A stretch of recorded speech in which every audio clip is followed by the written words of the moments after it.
Hi Mark, my name is Clara. I'm a sophomore. Today, the title is May El-Khalil. Making Peace is a Marathon. You know, Lebanon as a country has been once destroyed by a long and bloody civil war. Honestly, I don't know why they call it civil war when there is nothing civil about it. When Syria to the north, Israel and Palestine to the south, and our government even up till this moment is still fragmented and unstable. For years, the country has been divided between politics and religion. However, for one day a year, we truly stand united, and that's when the marathon takes place. I used to be a marathon runner. Long distance running was not only good for my well being, but it helped me meditate a big dream. So, the longer distances I ran, the bigger my dreams became. Until one fateful morning, and while training, I was hit by a bus. I nearly died, was in a coma, stayed at the hospital for 2 years, and underwent 36 surgeries to be able to walk again. As soon as I came out of my coma, I realized that I was no longer the same runner I used to be. So I decided if I couldn't run myself, I wanted to make sure that others could. So, out of my hospital bed, I asked my husband to start taking notes. And a few months later, the marathon was born. Organizing a marathon as a reaction to an accident may sound strange, but at that time, even during my most vulnerable condition, I needed to dream big. I needed something to take me out of my pain, an objective to look forward to. I didn't want to pity myself, nor to be pitied, and I thought by organizing such a marathon, I'll be able to pay back to my community, build bridges with the outside world, and invite runners to come to Lebanon and run under the umbrella of peace. Organizing a marathon in Lebanon is definitely not like organizing one in New York. How do you introduce the concept of running to a nation that is constantly at the brink of war? How do you ask those who were once fighting and killing each other to come together and run next to each other? More than that, how do you convince people to run a distance of 26.2 miles at a time they were not even familiar with the word marathon? So we had to start from scratch. For almost 2 years, we went all over the country and even visited remote villages. I personally met with people from all walks of life: mayors, NGOs, school children, politicians, military men, people from mosques, churches, and presidents of the country, even housewives. I learned one thing: when you walk the talk, people believe you. Many were touched by my personal story, and they shared their story in return. It was honesty and transparency that brought us together.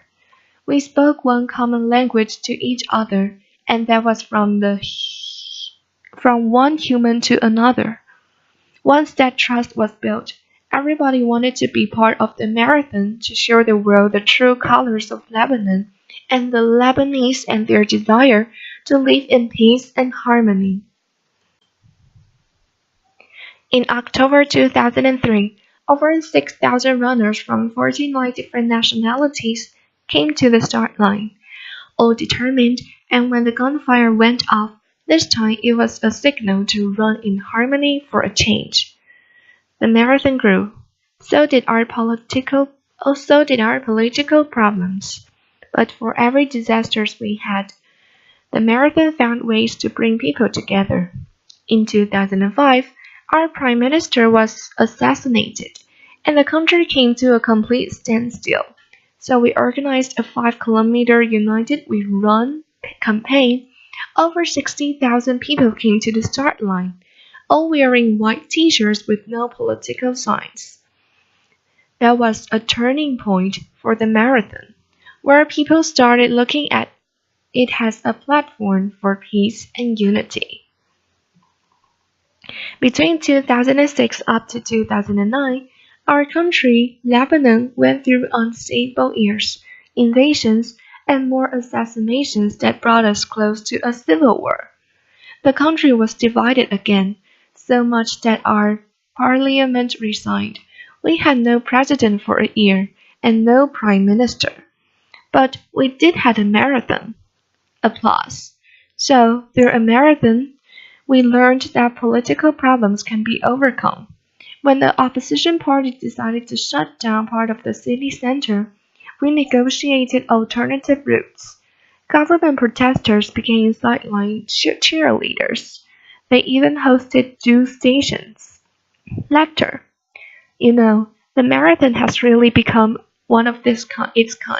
It gained credibility from both the Lebanese and the international community. Last November 2012, over 33,000 runners from 85 different nationalities came to the start line, but this time they challenged a very stormy and rainy weather. The streets were flooded, but people didn't want to miss out the opportunity of being part of such a national day. BMA has expanded. We include everyone: the young, the elderly, the disabled, the mentally challenged, the blind, the elite, the amateur runners, even moms with their babies. Themes have included runs for the environment, breast cancer, for the love of Lebanon, for peace, or just simply to run.